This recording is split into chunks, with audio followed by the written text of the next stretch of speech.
Assalamualaikum warahmatullahi wabarakatuh. Kembali ke teropong Wak Lebay. Awas, nangkap iblis. Hasyim Asy'ari dengan kitabnya Risalah Ahlussunnah wal Jamaah dan beberapa kitab yang lain itu melarang warga NU untuk berkolaborasi atau mengikuti perilaku orang-orang Sunnah. Karena Syiahnya bahaya. Bahaya di dalam apa? Dalam akidah. Majelis Ulama Indonesia sudah mengeluarkan buku tentang sesatnya Syiah dan sudah dicetak, sudah ratusan ribu dicetak dan sudah dibagi gratis. Kenapa? Berarti kan udah disesatkan. Iya, artinya Majelis Ulama Indonesia sudah mengeluarkan buku tentang sesatnya Syiah dan juga menyebutkan tentang tokoh dan juga penerbit-penerbit Syiah dalam buku itu. Itu bisa dicetak di sini, buku itu. Saya kalau salah bawa dua nusakh saya bawa itu. Di Indonesia dibagi gratis. Sudah ratusan ribu dicetak. Itu ceritanya buku itu. Ini yang terbitkan Majelis Ulama Indonesia, dicetak siapa aja boleh nyetak ini. Ini siapa aja boleh nyetak. Ini buku ini di ratusan ribu dibagikan di Jakarta, di Indonesia dibagikan ini. Ini di sini disebutkan buku panduan Majelis Ulama Indonesia mengenal dan mewaspadai penyimpangan Syiah di Indonesia. Disebutkan tokohnya dan juga alamat-alamat penerbitnya di sini ada lengkap di buku ini. Bisa dicetak di sini.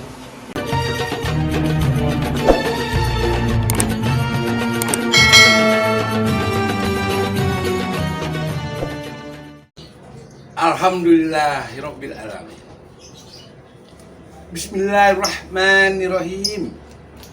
Allahumma sholli ala Muhammad wa ala ali Muhammad. Alhamdulillahirabbil alamin. Saudara-saudaraku dimanapun Anda berada, seiman, seislam, baik Anda berada di Brunei Darussalam, di Malaysia, saya di Indonesia. Walaupun kita berbeda suku dan bangsa, tapi tetap dalam satu naungan ukhuwah Islamiyah. Insya Allah Islam kuat. Mari kita berpegang kepada tali agama Allah. Tali agama Allah, Al-Quran dan As-Sunnah Rasulullah Sallallahu Alaihi Wasallam, Muhammad bin Abdullah bin Hasim bin Abdul Manaf. Ini ya Allah, ya Rabbku, yang menonton video ini, berilah kesehatan, berilah kelapangan hidup, mudahkan urusannya. Yang masih sendiri, pertemukan dengan jodohnya. Kalau perempuan, perempuan solehah. Kalau laki-laki, laki-laki soleh. Saudaraku, nih, kita harus bersiaga dengan musuh-musuh Islam, dengan para pengkhianat negara dan pengkhianat Islam yang mengadu domba sesama umat Islam. Syiah laknatullah. Syiah membangkitkan isu-isu Wahabi dimotori oleh Syiah. Karena sejak dahulu kala Syiah sama Syekh Muhammad bin Abdul Wahab selalu berbenturan. Karena dakwah Syekh Muhammad bin Abdul Wahab menjuarakan tauhid, menghancurkan syirik. Sedangkan orang Syiah membangun kuburan megah. Bahkan mereka merangkak mendatangi kuburannya. Ini akar persoalan antara Syekh Muhammad bin Abdul Wahab dengan Syiah laknatullah. Masih kecil, Syiah ini masih kecil, diajarkan bagaimana cara membenci para sahabat-sahabat Rasulullah yang mulia. Mereka melaknat. Saya nggak kuat nyampaikannya ini.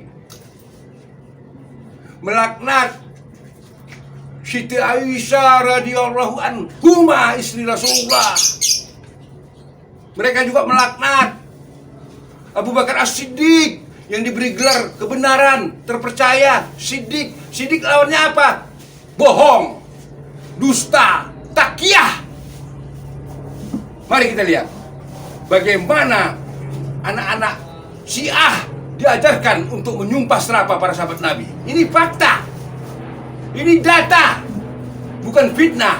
Makanya bagi pemuda-pemudi jika kalian nanti punya keturunan, beritahu kepada anak cucu kalian bahwa Syiah musuh Islam yang nyata, sebagaimana mereka mengajarkan anak-anak mudanya untuk membenci para sahabat Nabi.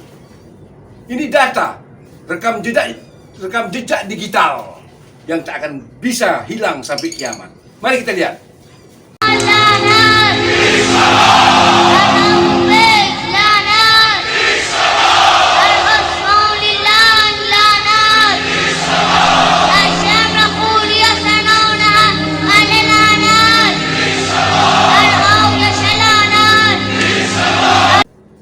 Itu tadi anak-anaknya, generasi mudanya mencerca sahabat Nabi, sahabat Rasulullah.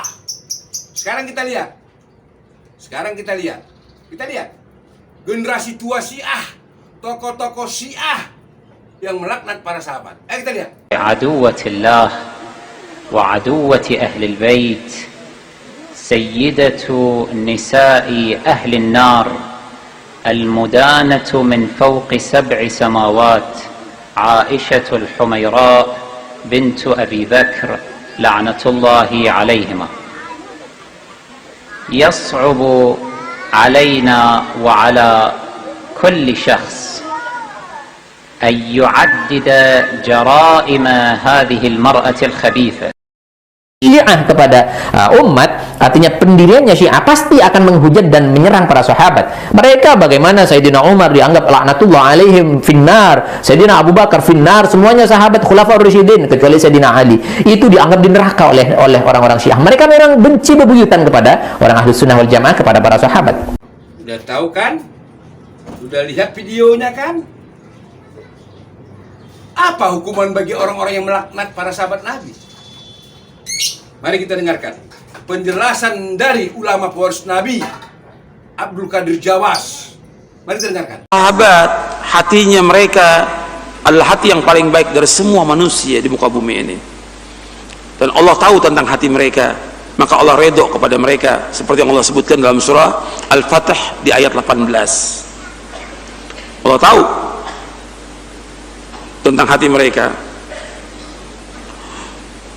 Mereka menangis dan takut, menangis dan rasa takut hati ketika mendengar peringatan dan firman Allah Ta'ala dan sabda Rasulullah SAW. Ada 2 sifat kaum mukminin yang dipuji. Kita melihat di halaman 18, halaman 19, menangis dan rasa takut hati ketika mendengar peringatan dari firman Allah Ta'ala dan sabda Rasulullah SAW. Ada 2 sifat kaum mukminin yang dipuji oleh Allah.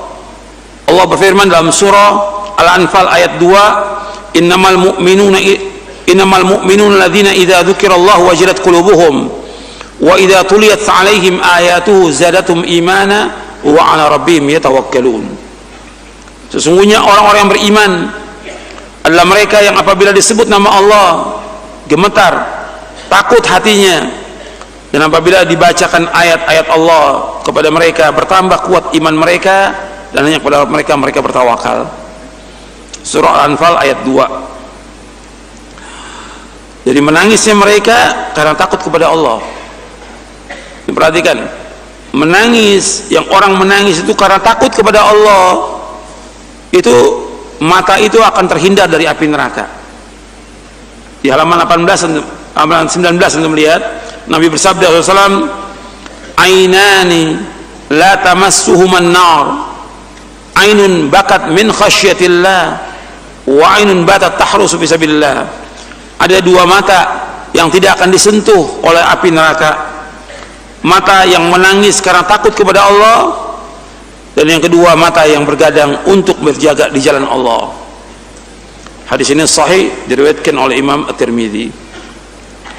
Dan para sahabat Rasulullah adalah orang-orang yang terbaik dan baik hati mereka. Maka dikatakan oleh Abdullah bin Mas'ud radhiyallahu an, antum lihat di halaman 20, Abdullah bin Mas'ud radhiyallahu an berkata, man kana minkum muta'assiyan falyata'assa bi ashabi Muhammadin sallallahu alaihi wasallam fa innahum kanu abarra hadhihi al-ummati quluban wa a'maqaha ilman wa aqallaha takallufan wa aqwama hadiyan wa ahsana halan qauman ikhtarahumullah li suhbati nabiyhi fa'rifu lahum fadlahum wattabi'uhum fi atharihim fa innahum kanu 'alal hudal mustaqim. Barang siapa di antara kalian yang ingin meneladani, hendaklah meneladani para sahabat Nabi Muhammad SAW, karena sesungguhnya mereka para sahabat radhiyallahu anhum ajma'in adalah umat yang paling baik hatinya, paling dalam ilmunya, paling sedikit bebannya, paling lurus petunjuknya, dan paling baik keadaannya. Satu kaum yang Allah Ta'ala telah memilih mereka untuk menemani Nabinya SAW, maka kenalilah keutamaan mereka dan ikutilah athar-athar mereka, karena mereka berada di atas jalan yang lurus. Ini diriwayatkan oleh Imam Ibnu Abdul Bar dalam kitabnya Jami' Bayan Ilmi wa Fadli. Di sini disebutkan oleh Ibnu Mas'ud radhiyallahu an, yang pertama bahwa para sahabat orang yang paling baik hatinya, itu yang pertama. Yang kedua, paling dalam ilmunya. Yang ketiga, paling sedikit bebannya. Maksudnya paling sedikit bebannya, kalau ditanya masalah agama dia nggak tahu, dijawab apa? La adri atau Allahu a'lam. Nggak maksakan untuk jawab. Itu makna yang pertama. Makna yang kedua, mereka sedikit bebannya, mereka ini nggak takalluf dalam hidup ini. Artinya mereka hidup apa adanya. Mereka qana, puas dengan apa yang Allah berikan kepada mereka, tidak maksakan diri. Kan banyak kaum muslim maksakan diri, nggak punya utang terus maksakan diri, sehingga apa? Berat buat dia hidupnya. Kalau sahabat tidak, dia sedikit bebannya. Kalau ada mereka beli, nggak ada ya udah apa adanya hidup ini. Rezeki pasti dikasih sama Allah. Sedikit bebannya mereka. Yang keempat, mereka lurus petunjuknya. Wa aqwamu hadiyan. Artinya mereka tuh lurus karena mereka dapat bimbingan wahyu. Artinya Nabi Muhammad diberikan wahyu oleh Allah, kemudian Nabi menyampaikan kepada sahabat, dibimbing langsung oleh Rasulullah SAW. Mereka murid-muridnya Rasulullah, lurus petunjuknya. Yang kelima, keadaan mereka baik, kehidupan mereka baik, baik ketika mereka sendiri, ketika berjamaah, ketika di rumah, ketika safar, di mana mereka baik keadaan mereka itu. Maka Allah pilih mereka untuk menemani nabinya. Kita wajib untuk mengaku keutamaan mereka, mengikuti jejak mereka, karena mereka berada di atas jalan yang lurus. Tidak boleh kita mencela para sahabat, hukumnya haram dan termasuk dosa besar. Nabi bersabda SAW, untuk melihat di halaman 23, la tasubbu ashabi fa walladhi nafsi biyadi law anna alukum anfaqa mithla uhudin dhahaba ma adraka mudadim wala nasifa. Janganlah kalian mencaci maki para sahabatku, demi Allah yang diriku berada di tangannya, sungguh jika seandainya salah seorang dari kalian berinfak sebesar gunung Uhud berupa emas, maka belum mencapai nilai infak mereka, meskipun mereka berinfak hanya 1 mud, yaitu sepenuh 2 telapak tangan, dan tidak juga separuhnya. Jadi kalau kita infak ini sekarang ini sebesar gunung Uhud berupa emas, para sahabat infak berupa makanan 2 telapak tangan. Derajat yang paling tinggi para sahabat. Karena apa? Karena keikhlasan mereka, karena imannya mereka.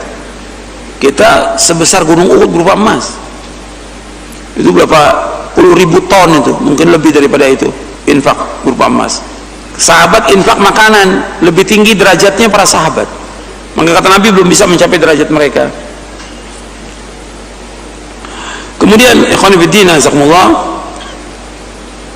dijelaskan hadis ini sahih Bukhari, Muslim dan yang lainnya. Kita nggak boleh mencaci maki sahabat. Maka ini ancaman kepada orang-orang Syiah yang mereka mencaci maki para sahabat. Dikatakan oleh Imam Abu Zur Ar-Razi yang wafat tahun 264 Hijriah, dia mengatakan, apabila engkau melihat seorang mencaci maki salah seorang sahabat Rasulullah SAW, maka ketahuilah bahwa dia zindik. Karena menurut akidah kita bahwasanya Rasulullah SAW adalah hak, Al-Quran itu adalah hak, hanya para sahabat yang menyampaikan Al-Quran ini kepada kita. Mereka hendak mencela saksi-saksi kita, para sahabat, agar dapat membatalkan Al-Quran dan As-Sunnah. Padahal celaan itu lebih pantas bagi mereka, dan mereka adalah orang-orang zindik. Orang-orang yang mencaci maki sahabat adalah orang-orang munafik. orang-orang yang mencaci maki para sahabat adalah orang-orang munafik. Karena nggak mungkin yang namanya orang Islam mencaci maki sahabat, nggak mungkin. Karena kita menerima Quran dan Sunnah melalui perantaraan siapa? Sahabat Nabi. Sampainya Quran dan Sunnah kepada kita perantaraan sahabat. Kalau sahabat dicela, dicaci, dimaki, batal syariat ini. Dan itu yang dikehendaki oleh orang-orang Syiah. Kenapa mereka mencaci maki sahabat? Karena untuk membatalkan Quran, membatalkan Sunnah. Dan pendiri agama Syiah adalah Abdullah bin Saba al-Yahudi laknatullah alaih. Yahudi yang mendirikan agama Syiah. Tujuannya apa? Untuk membatalkan syariat agama Islam. Maka terus menerus mereka mencela sahabat sampai hari ini.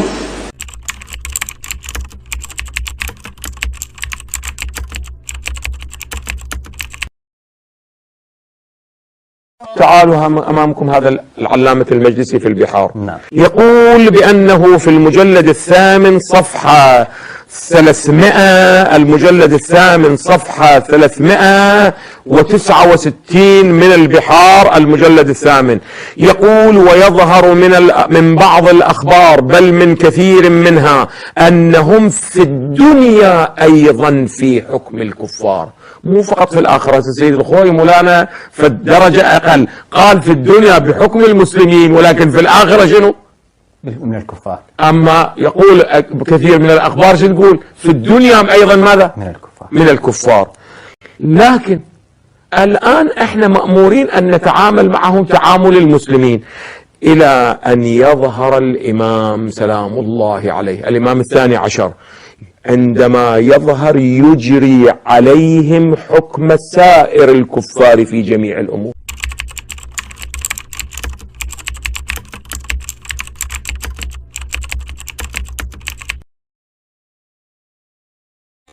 ارتد الناس بعد رسول الله الا ثلاثه.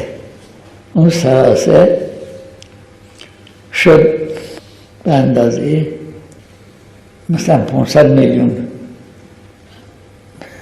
تقیه این کار را کرد. و الا اگر از هم اول به سب و طعن و فلان اینها مشغول می شدیم کجا زیاد می شد. Saudaraku seiman seislam, dimanapun Anda berada, jadikanlah semua ini data referensi, fakta, bukan kata orang, bukan kata sepulan, tapi langsung dari mulut tokoh-tokoh Syiah. Saya beri saran kepada semua saudaraku seiman seislam yang dimuliakan Allah Ta'ala. Belajarlah kepada guru yang benar, mumpung mereka masih hidup. Carilah alamat mereka, carilah majelis mereka. Jangan sia-siakan umur Anda habis berguru kepada orang-orang yang tak mengerti Islam. Saudaraku, ini adalah fakta. Betapa bencinya Syiah sama sahabat-sahabat Nabi. Kalau dia di sini berkata kami nggak membenci sahabat, itu trik siasat bohong. Bohong. Jadi kalau ada di Indonesia di tokoh-tokoh Syiah mengatakan kami nggak membenci sahabat, itu bohong. Ngapain didengar orang-orang kayak gitu? Kroco-kroco itu, kroco-kroco. Tapi yang perlu kita ketahui adalah, tokoh-tokoh dedengkot Syiah tadi itu pegangan kita. Kalau Islam berpegang kepada Kitabullah, As-Sunnah, para sahabat, tabi'in, tabi'ut tabi'in, ulama pewaris Nabi. Itu Islam. Sanadnya nyampe dari tabi'in, dari tabi'ut tabi'in, sahabat dan Rasulullah nyampe. Kalau mereka gitu, sanadnya nyampe ke pusatnya itu. Begitu juga di Malaysia, di Brunei, jika ada Syiah, singkirkan, usir. Virus, ngadu domba.